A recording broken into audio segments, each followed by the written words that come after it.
distinction très importante est à faire. À 2 reprises, l'apôtre Paul se sert dans ses écrits d'une phrase dont l'application est particulièrement importante pour le sujet qui est devant nous. Elle se trouve dans ses épîtres aux Romains 2,18 et aux Philippiens 1,10. Et nous pouvons l'exprimer par ces termes, discerner les choses qui diffèrent. Il nous faut reconnaître qu'une grande perte aurait été évitée et un grand gain assuré si ce discernement avait été appliqué à la question de l'âme et de l'esprit.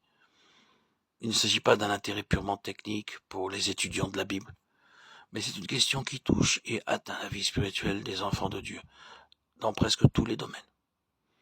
Il y a peu de choses qui soient plus vitales que celle-là pour la plénitude de la vie et l'efficacité du service. Elle embrasse toute la signification de l'intention rédemptrice de Dieu dans et par la croix de Christ. Un très grand nombre des problèmes les plus angoissants qui est pesé sur les enfants et les serviteurs de Dieu durant des années trouvent ici leur solution. Il y a premièrement la différence essentielle et fondamentale entre la nouvelle création et l'ancienne création, à laquelle est lié le problème angoissant des conversions totalement ou partiellement insuffisantes. Des convertis qui semblent avoir donné l'évidence d'un grand changement de vie, mais qui trop tôt présentent certains symptômes qui font douter d'une œuvre radicale et régénératrice. Nous pensons au grand nombre de personnes qui font profession de foi sous les conditions et dans les occasions particulièrement favorables. Des campagnes d'évangélisation bien organisées et largement annoncées, qui disparaissent dès que la mission est terminée, qui demeurent introuvables ou ne sont maintenues dans une sorte de vie que par un renouvellement incessant d'atmosphère évangélique à haute tension. On dit d'une ville en Angleterre que sur 2 personnes que l'on y rencontre, l'une s'est convertie à un moment donné, bien que maintenant elle n'ait aucun intérêt pour les choses de Dieu. Cela soulève certainement la question de savoir quelles sont les voies et les moyens de Dieu dans le domaine de l'activité évangélique, et quels sont ceux des hommes. Il y a ensuite le problème difficile de la croissance spirituelle trop lente, de ceux qui ont réellement accepté Christ. Nous sommes certains que la maturité spirituelle est le but de toute la vie du chrétien, mais nous pensons à cette question d'une croissance arrêtée, qui conserve tous les traits de l'enfance, ou même de l'enfantillage.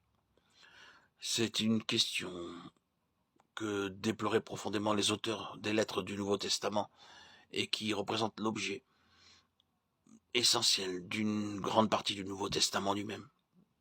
Il est donc significatif que dans ces lettres où les auteurs déplorent une enfance trop prolongée, la différence entre l'âme et l'esprit soit très définitivement touchée, excepté dans une seule épître, celle aux Thessaloniciens. Il y a encore beaucoup d'autres questions qui se soulèvent, telle est celle de la mesure si faible de réelle valeur spirituelle, qui résulte d'une si grande et si longue dépense d'énergie, de ressources et de dévotion.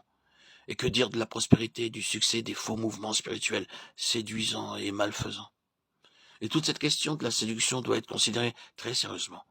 La séduction des chrétiens qui peut les égarer entièrement ou les mettre dans un état où ils seront nuls dans l'œuvre de Dieu et souvent les amener à un reniement total des fondations de la foi. Ce sont là certainement des choses qui ne peuvent être ignorées et chacun de ces cas ne saurait être considéré comme ressortant du domaine médical.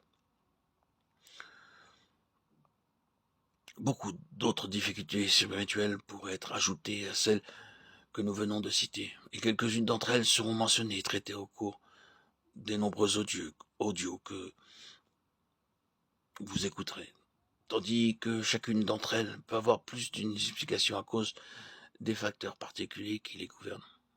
Personne ne pensera que nous prétendions avoir trouvé la cause et le remède de tous les maux. Nous croyons cependant que le manque de discernement dans cette question de l'âme et de l'esprit explique ces conditions plus que cela n'a été reconnu par la vaste majorité du peuple de Dieu. Après avoir montré l'importance de cette considération, approchons-nous de la question actuelle. Si toutes ces tristes conditions et bien d'autres encore sont dues dans une grande mesure au manque de discernement à l'égard d'une différence vitale, il faut nous demander pourquoi ce manque a été si général. Certainement en cherchant les traces d'une déviation spirituelle. Nous reviendrons toujours à sa source. Satan, qui a toujours désiré corrompre l'œuvre de Dieu et entraver le dessein de Dieu, doit trouver un très grand avantage à cacher ce secret et à laisser le peuple de Dieu dans l'ignorance d'une vérité aussi importante. C'est certainement ce qu'il a fait, ce qui explique la prière de l'apôtre Paul, qu'il illumine les yeux de votre cœur, Éphésiens 1,18.